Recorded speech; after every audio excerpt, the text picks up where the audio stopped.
आज का पहला पाठ संत यूहन्ना का दूसरा पत्र 4 से 9।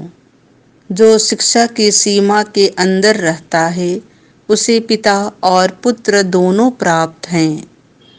मुझे यह देखकर बड़ा आनंद हुआ कि आपकी कुछ संतानें सत्य के मार्ग पर चलती हैं, जैसा कि हमें पिता की ओर से आदेश मिला है।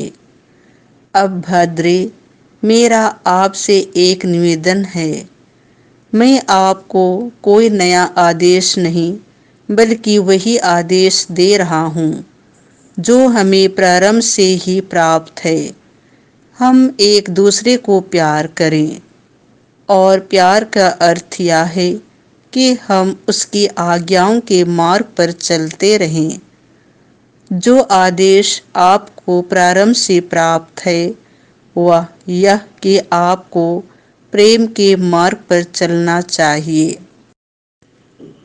बहुत से भटकाने वाले संसार में फैल गए हैं। वे यह नहीं मानते कि यीशु मसीह सचमुच मनुष्य बन गए थे। यह भटकाने वाले और मसीह विरोधी का लक्षण है।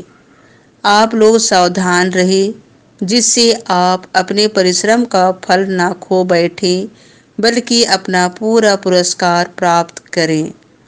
जो कोई मसीह की शिक्षा की सीमा के अंदर नहीं रहता बल्कि उससे आगे बढ़ता है, उसे ईश्वर प्राप्त नहीं है।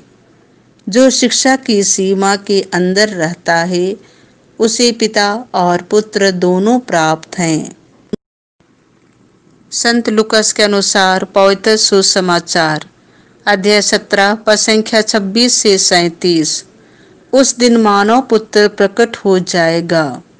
यीशु ने अपने शिष्यों से यह कहा, जो नूह के दिनों में हुआ था वही मानव पुत्र के दिनों में भी होगा। नूह के जहाज पर चढ़ने के दिन तक लोग खाते पीते और शादी विवाह करते रहे।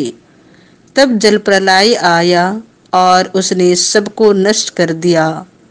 लोत के दिनों में भी वही हुआ था। लोग खाते पीते, लेन देन करते, पेड़ लगाते और घर बनाते रहे।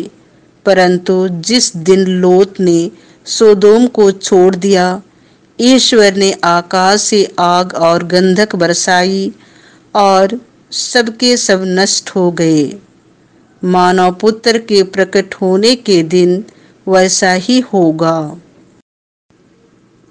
उस दिन जो छत पर हूँ और उसका सामान घर में हूँ, वह उसे ले जाने के लिए नीचे ना उतरे, और जो खेत में हूँ वह भी घर ना लौटे। लोत की पत्नी को याद करो। जो अपने जीवन को सुरक्षित रखने का प्रयत्न करेगा वह उसे खो देगा, और जो उसे खो देगा वह उसे सुरक्षित रखेगा। मैं तुमसे कहता हूँ, उस रात को दो एक खाट पर होंगे, एक उठा लिया जाएगा और दूसरा छोड़ दिया जाएगा। दो स्त्रियां साथ साथ चक्की पीसती होंगी, एक उठा ली जाएगी और दूसरी छोड़ दी जाएगी। इस पर उन्होंने यीशु से पूछा, प्रभु, यह कहाँ होगा? उन्होंने उत्तर दिया, जहाँ लाश होगी वहाँ गीध भी इकट्ठे हो जाएंगे।